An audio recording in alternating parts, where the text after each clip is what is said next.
Les saludamos en el nombre del Señor en esta mañana del 30 de septiembre del año 2020. Estamos agradecidos al Señor por su presencia, su respaldo, y ese agradecimiento no lo podemos quitar en medio de los conflictos, en medio de las dificultades, susceptibilidades del país, pero necesitamos su presencia, necesitamos su fortaleza. Bienvenidos a todos en esta mañana. Continuamos con la lectura de la palabra de Dios en el libro de Génesis. Ayer estuvimos leyendo el capítulo 9, cuando nos habla sobre el pacto que Dios hizo con Noé, en consecuencia a un sacrificio bastante generoso que hizo Noé. Un poco meditando sobre esto decía, no era mucho el sacrificio, no era demasiado, porque uno se da cuenta que era una de las razones por las cuales Dios había permitido que haya 7 pares de animales limpios o permitidos o autorizados, como dice la palabra del Señor, ¿no?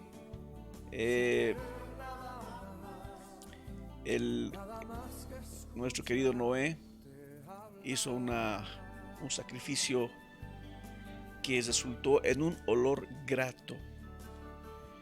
Cuando alguien hace algo para Dios de manera sacrificial, cuando lo da de manera sacrificial al Señor, Dios lo ve como un olor grato. Esto es algo muy, muy, muy importante.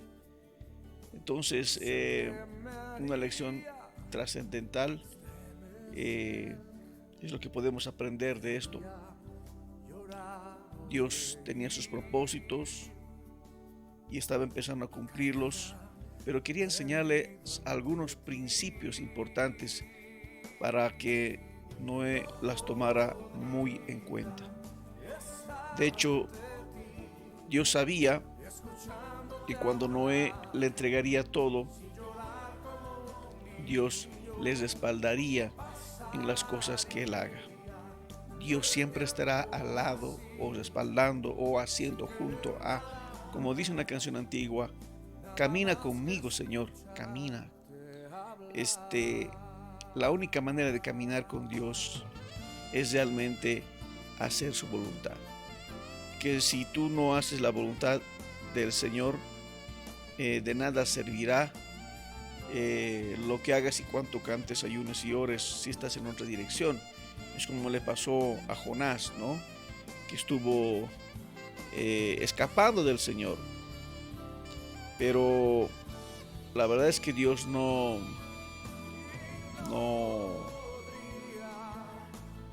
estuvo agradado de él. Era profeta, pero no estuvo agradado de él. Dios no se agradó de otro de sus profetas, llamado Balaam. No se agradó de él. Y así muchos hombres de Dios no fueron del agrado de Dios, aunque eran hombres de Dios. ¿Cuál es la única diferencia? Que no hicieron la voluntad del Señor.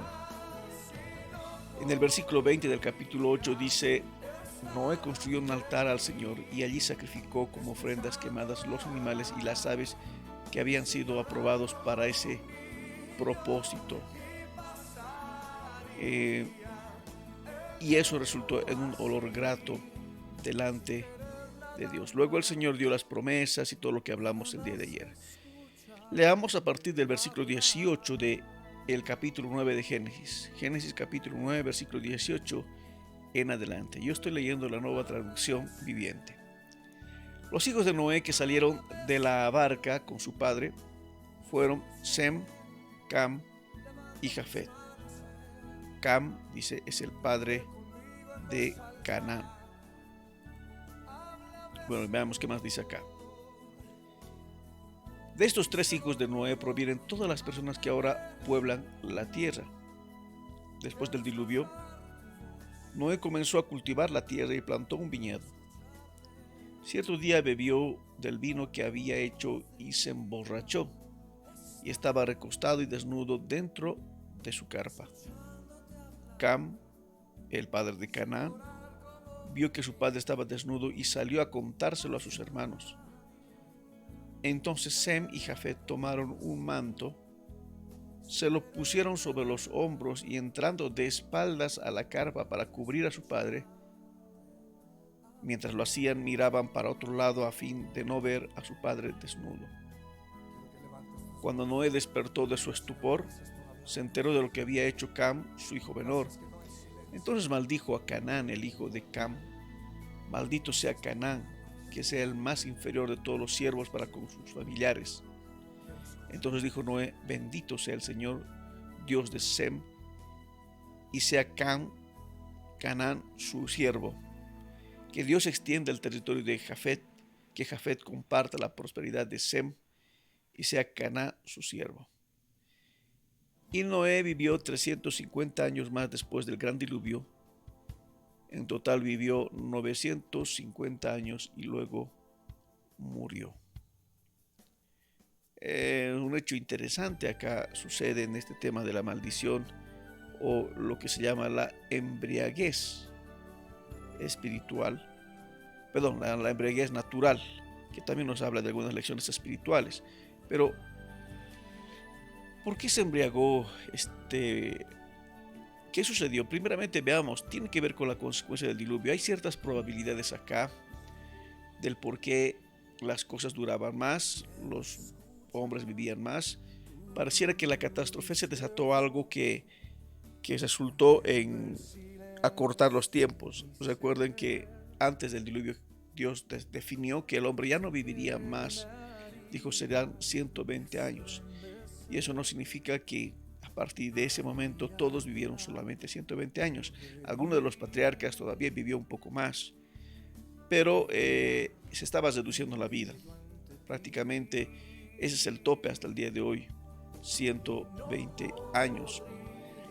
Pero probablemente la tierra tenía una forma protegida.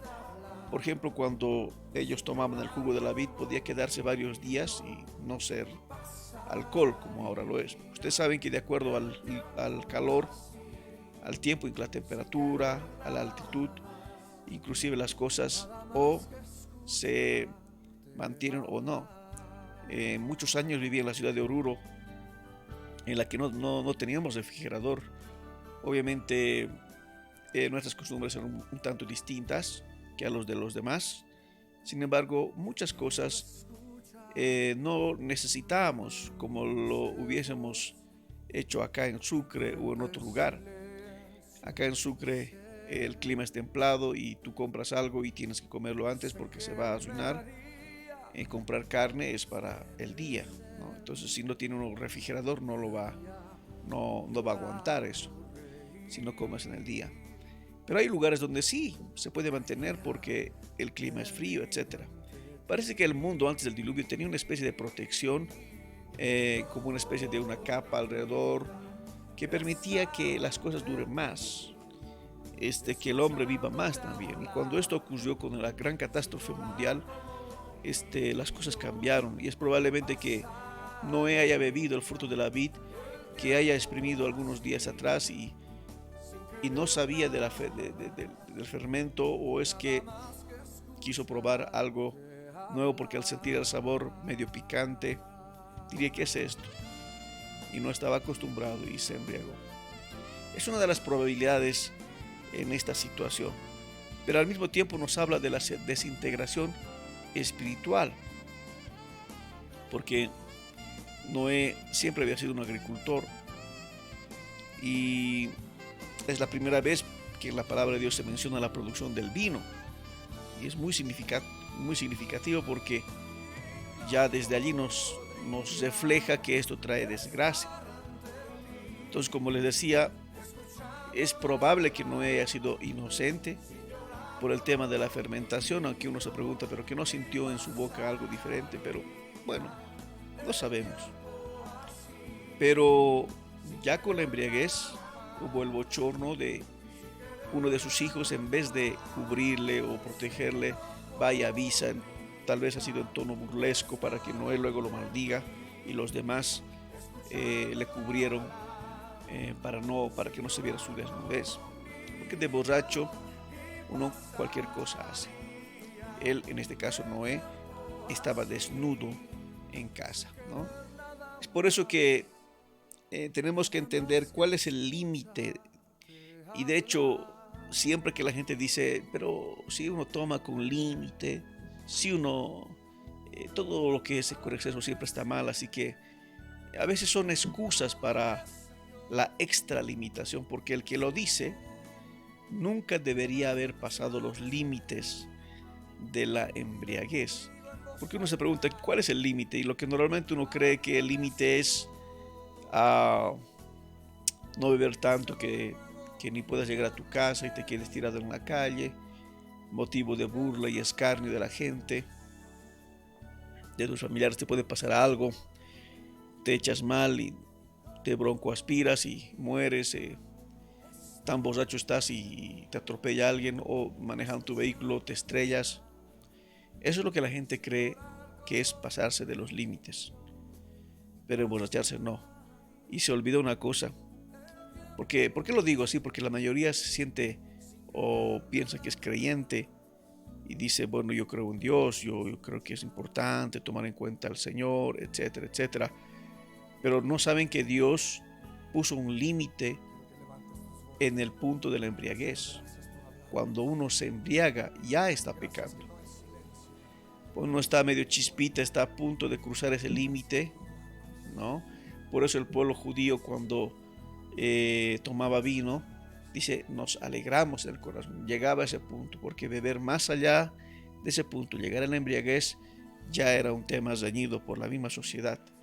Ya era algo que no convenía, obviamente, y la gente, como se llama así en términos sociológicos, hacía un control social, viendo con muy mala actitud a la persona que había infringido este asunto. Pero hoy vemos borracheras en nuestros padres, familiares, y no decimos nada. ¿Por qué? Porque es que no están tomando dentro de la casa, no pasa nada. Y no, es pecado. No importa de qué religión seas, pero es pecado. Una vez que te embriagas, es pecado. Dice la palabra de Dios, ni los borrachos, y lo compara a otros pecados más, ni los adúlteros entrarán al reino de los cielos. Una serie de menciones de la borrachera. Jesús nunca se embriagó. Tomó vino, pero nunca se embriagó. Tú que te excusas y dices, Jesús tomó vino, yo también tomaré vino, en otras palabras, traguitos aquí y allá. Y no es que esté en el tomar vino, porque en un momento es saludable, para especialmente la digestión, ¿no? Pero tú que te excusas de por la digestión o que Jesús tomó vino para tomarte unos cuantos y terminas unas cuantas botellas, te quiero decir, Jesús tomó vino pero no se emborrachó porque era un pecado. Ni sus discípulos, ni los judíos siquiera, nadie. Y tú lo estás haciendo. Es muy importante tomar en cuenta esto en nuestras vidas. No dejar que la desintegración espiritual abunde en nuestras vidas, en nuestras familias. Realmente, hablando ahora, después de ello, porque la desintegración también comenzó con el tema de las maldiciones, y ahora Cam. Algunos definen si todo el mundo vino de los hijos de Noé, Sem, Cam y Jafet. ¿Cuál es el inicio de las razas, ¿no? Los colores, quiénes son los chocos, blancos, los amarillos, los negros, qué sé yo. Algunos ven que más o menos el nombre de Cam significa moreno o negro, qué sé yo. Y han definido como que tal vez la descendencia de los cananitas o de Cam serían aquellos que luego serían vendidos por todo el mundo por casi más de un milenio como esclavos. En este caso estamos hablando de los africanos. Y bueno, no sabemos si eso es tal y cual, pero uno de sus hijos fue maldecido para servir a los otros. Y en el mundo siempre hubieron algunos que dominaron más. Bueno, aquí empezamos y abrimos una tela de juicio bastante grande como para poderlo hablar en una sola charla. Lo cierto es que ninguna cosa, ningún pecado se queda así por así. Y también la importancia de la bendición y la maldición de los padres hacia los hijos. De hecho, ahí a partir de ese lugar, del capítulo 9 al capítulo 10 para adelante, nos va a relatar acerca de los descendientes del primer hijo, Sem. Y no así de Cam ni de Jafet, pero sí de Sem. Qué importante es que cuando entendemos la palabra del Señor, aprendemos algunos principios y las tenemos que aplicar. Vivir la vida de acuerdo a la voluntad de Dios, hacer lo que a Él le agrada. Es importante dar nuestra mejor ofrenda, nuestro mejor ofrecimiento al Señor que trae olor grato. Eso realmente es importante. Lo que hagamos con esfuerzo y sacrificio para el Señor, con amor, con una buena motivación, eso es muy, muy bueno. Y no dejar que entre en nuestras vidas, en nuestras familias, la desintegración espiritual.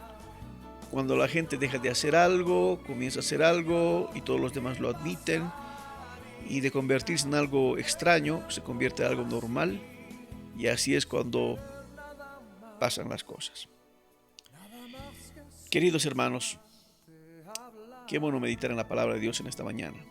Les animo a seguir haciendo la voluntad del Señor, a no extralimitarse en nada, a hacer la voluntad de Dios en todo lo que hagamos, en todo lo que vivamos. Dejemos que el Señor sea lo que Él dice que es.